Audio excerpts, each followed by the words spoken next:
Books, books. I like books. I'm gonna read them all. Hi readers, Chris here. Welcome to my channel where I review fantasy, Stephen King, all sorts of books, and today I'm going to be talking about the American Royals series. I have been reading these books since 2020, I think, and I have done individual reviews on a lot of these, but I've only done like the 1 minute review style. Some of you who have been here for a while will remember I used to do those a lot. So for the first 3 books, American Royals, Majesty, and Rivals, I only did 1 minute reviews. I just recently finished Reign, which is the 4th and final book in the series. Yes, there are a couple like novellas, side stories, but the main series here only has these 4 books. So I want to just talk about the series as a whole and help you figure out whether or not you should read it. So if you know nothing about American Royals, there's really only one thing you need to know going into the series, and that this is basically an historical fiction, but it's like an alternate history historical fiction. Because in this world, America, the United States, is not ruled by a president and Congress. It is ruled by a royal family. So yes, that's right. There is a king of America, there's a queen of America, there's a prince, there's 2 princesses, there's a whole royal family. So think of this book as kind of like a Philippa Gregory historical fiction with like Tudor era England, except it's modern day and it's America's royal family. So this book is part alternate version historical fiction and part romance. It is very heavy on the romance piece. And normally I'm not a big romance reader, but I actually really love this series, if you can't tell, because I read all of them. So I'm going to tell you why.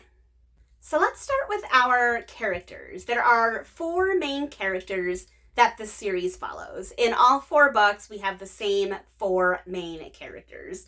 Character number 1 is Princess Beatrice.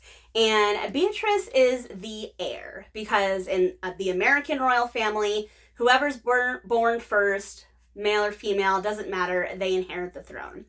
So Beatrice is the firstborn, she is the heir apparent, and she is very much like, I don't know, if you've seen The Crown and you've seen the way that like Queen Elizabeth acts on that show, that is very much Beatrice's character.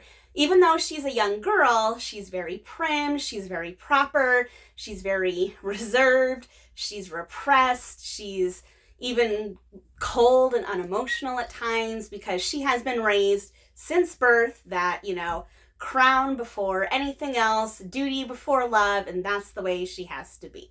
Now, in stark contrast to that, we have Beatrice's younger sister, Princess Samantha. Now, Samantha has a twin brother, Jefferson. So Samantha and Jefferson, again, they're not the heir, so they're very much like the Prince Harry of the family, where they just kind of go off and do their own things. And Samantha, because her sister has been in the spotlight and Samantha hasn't, she's very much a rebel. She very much rebels. She has a lot of energy. She has kind of that like, I want to stick it to you type attitude. So she gets into trouble quite often, and these 2 sisters definitely have opposite personalities and they clash a lot. Character number 3, who does not appear on any cover, is a commoner named Nina Gonzalez. Now, Nina is Samantha's best friend. Nina's family worked for the royal family, so Samantha and Nina, even though Samantha's a princess and Nina's a commoner, they kind of grew up together. So they are best friends, like best friends. And Nina has a huge crush on Samantha's brother, Prince Jefferson. But her being a commoner, Jefferson being a prince, you can see how there could be drama there. And then finally, our 4th character, who I think may be the most interesting, and that is this girl named Daphne. And Daphne comes from a very wealthy family. She's kind of like an heiress in her own family. She is, wealthy, and she is a total snob. And she also has her sights on Prince Jefferson because she's a social climber, and there's no higher spot than being in the royal family. So she wants Jefferson. It doesn't matter how she gets him. And she's probably the number one villain through most of the series. And I do love me a good villain. Now, obviously, 4 books worth of story, there's a lot to go through here. So instead, I'm just going to give you my overall thoughts on kind of each of the books individually, spoiler free. And then I'll give you some closing thoughts at the end. So let's start with the first one, American Royals. The only reason I picked up this book is because someone on Bookstagram recommended it to me. And this was one of the first books that I actually took a recommendation from someone I didn't even know on the internet. And I ended up absolutely loving it. So here's the things that I like. I love that political intrigue. So whenever you have a royal family and a royal court, there's always scheming and backstabbing, and people make alliances, and then someone betrays someone by doing this, and I love that type of stuff. I love it in my fantasy, I love it in my historical fiction, and now I love it in my romance. But I would say this book is only, a lot of the storylines do revolve around romance, but I feel there's way more to it than a typical romance. So it is a romance, but it's also more. Number 2, I love the characters. So all the ones I just explained, each one of the 4 women that this story follows, they all have their own individual and unique journeys because they're all different. They all have different strengths, different weaknesses, different hopes, different dreams, and I love following them. In particular, I would say in this first book, I think Samantha was my favorite because she comes across as the most fun character. Where Beatrice is a bit stiff and a bit repressed, Samantha is very loud and rebellious and fun. I also really liked Nina because who can't relate to a commoner that's in love with the prince? I mean, that's kind of the fairy tale fantasy type story that I know a lot of us love. And then Daphne, I hated in this book, but also love-hated because I recognized what a great villain that she is. I just thought that she was absolutely terrible. In Majesty, which I literally ran out and bought the day I finished American Royals, I immediately went out and bought the sequel because I just had to know what happens next. And this book definitely ratchets up the drama. So if you like the drama in your books, I mean, this one will definitely give it to you. A lot of the storylines in book 1 are not necessarily left on cliffhangers. Some of them are, but they're very much unresolved. So going into this one, I was looking for resolution. Now, there's not a lot of resolution in this book, but I will say that each character kind of takes a different path than I expected. So I appreciate that this book doesn't keep everything the same. It expands on everyone's storylines. It expands on everyone's, world. And I really like that. And I think it's a really great sequel. And one last thing here, I feel like this book really starts to explore Daphne's character, the villain, and why she is the way she is and why she makes the decisions that she makes. And it's really almost peeking behind the curtain of a psychopath because Daphne is just psychotic, and you get to start to get glimpses of why, and this will continue throughout the rest of the series.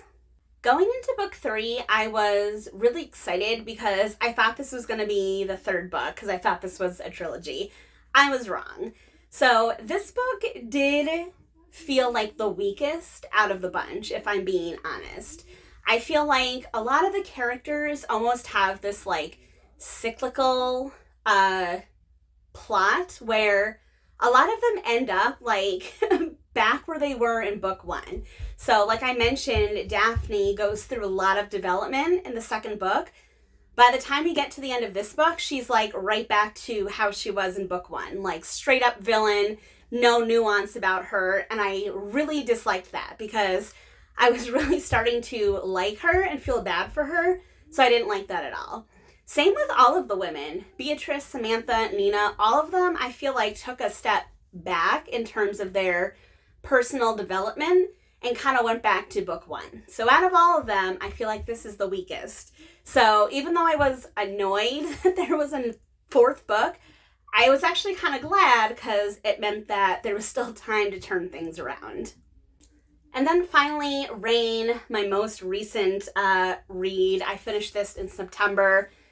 This is a great conclusion to the series, and it gave me everything that I wanted. If you're the type of person that likes stuff like wrapped up in a neat little bow, which I am, this book definitely does that. It takes every single character, all the women that we've been following, and gives us a satisfactory ending to all of them. Now, that's not to say that they all end up with the romantic interest that they had in the beginning of the series, but they all go through so much personal development that it's just a really satisfying ending.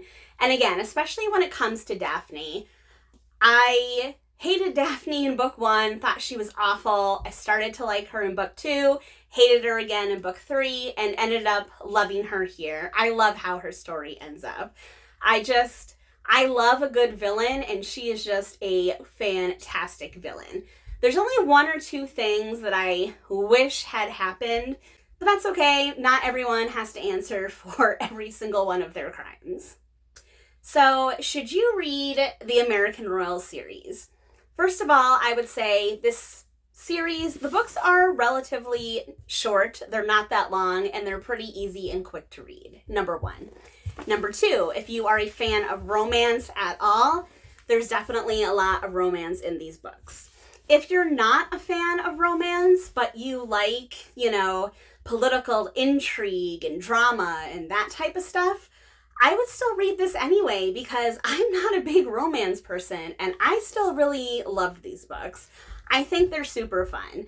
Yes, they are about young girls, so they are a bit on the quote-unquote YA side and not super adult, but again, if you're just looking for something lighthearted, breezy, fun, I don't know. That's just me, but I would recommend at least giving the first one, American Royals, a try. So that is it for me today because Swiper is begging me to come play with her. So now I want to know from you, have you read American Royals? Have you read any of the series? Do you like it as much as I did? Let Swiper and I know in the comments section below. And as always, if you like this video, please give it a thumbs up. If you're not already, please subscribe to my channel for more bookish stuff and more furry friends coming your way soon. All right, everyone. Happy reading.